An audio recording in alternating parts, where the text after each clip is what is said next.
Pantas saja KKB UPM ditolak warga asli Papua, ternyata Egyanus Koge CS teman makan teman.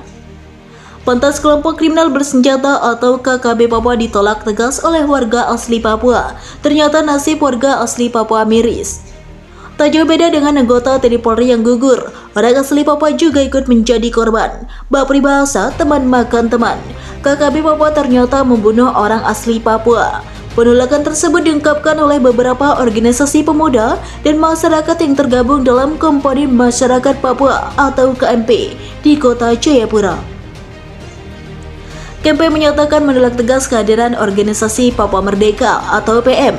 OPM yang dianggap sebagai KKB Papua dinilai telah meresahkan warga di Papua. Kelompok separatis yang dikomandoi Egyanus Koge itu tak habis-habisnya menebar teror dan penembakan terhadap warga sipil hingga aparat keamanan.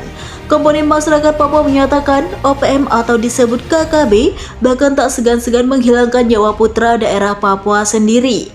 Ketua Dua Pemuda Adat Saireri, Ali Kabiai, mengatakan perjuangan KKB saat ini tak murni membela orang Papua.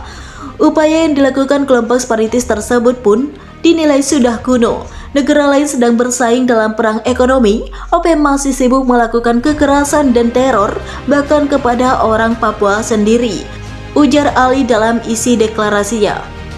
Seperti dilansir dari Tribun Papua dalam artikel tolak keberadaan OPM, Komponen Masyarakat Papua katakan warga asli juga dihabisi.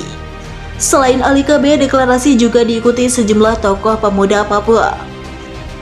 Di antaranya Ketua Barisan Merah Putih Provinsi Papua, Max Abner Ohe, Ketua Gercin Rudi Samuri, dan beberapa tokoh muda Papua lainnya.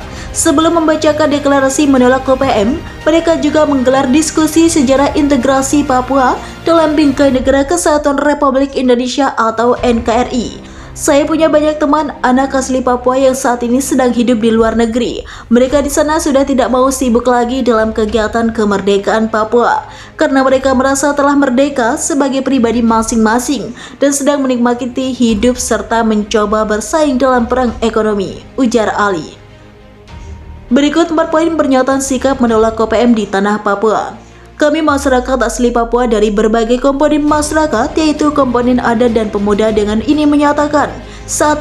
Menolak segala bentuk gerakan separatis di tanah Papua melalui gerakan bersenjata yang telah banyak memakan korban dan meminta aparat keamanan baik itu TNI maupun Polri untuk mengejar dan melakukan penindakan hukum terhadap para pelaku.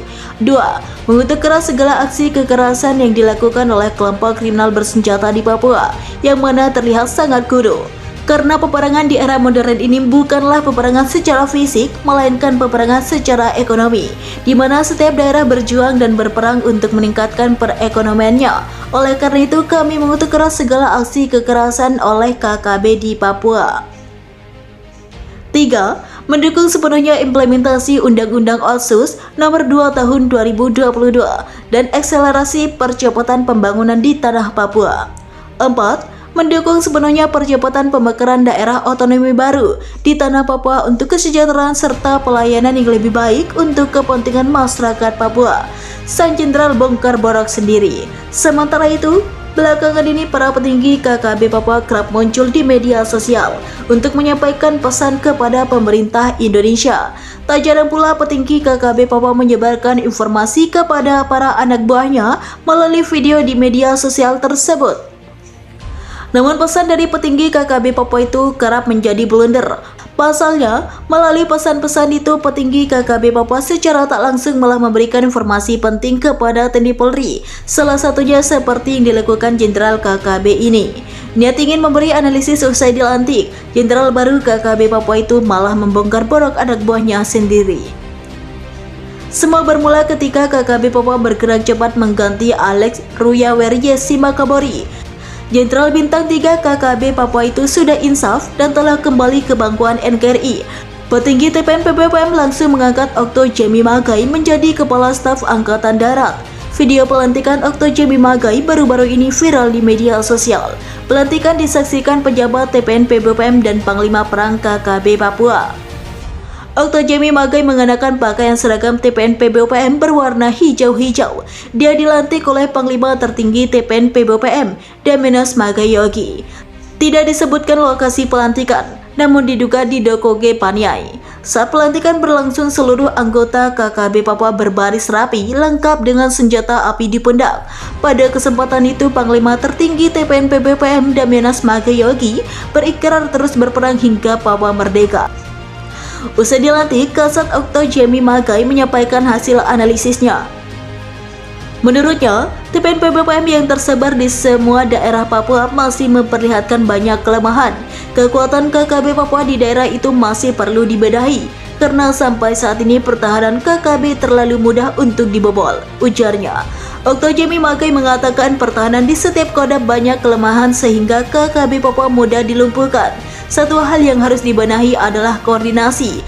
Koordinasi antara kodam harus terus dilakukan agar berdampak baik terhadap perjuangan. Okto Jemi Magai juga berikrar untuk terus berjuang hingga Papua merdeka. Atas nama Tuhan, atas nama tulang berulang, atas nama Papua, perjuangan harus terus dilakukan. Kita harus perang melawan TNI Polri.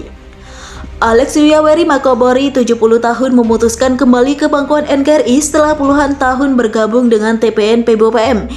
Dia menjabat Kepala Staf Angkatan Darat TPNP BPM di wilayah Tabi. Alex Yuyaweri Makobori menyerahkan diri ke Polres Jayapura, Kabupaten Jayapura. Bersamaan dengan itu, dia menyerahkan 20 butir peluru hampa, baju loreng berpangkat Jenderal Bintang 3 dan sejumlah dokumen. Barang-barang tersebut diterima Kanit Pidana Umum Satuan Reserse Kriminal Polres Jayapura, Ibdal Daniel Z. Rumpiadus, saat berada di Aula OB Rey Mai Polres Jayapura, Rabu, 23 Maret 2022 lalu.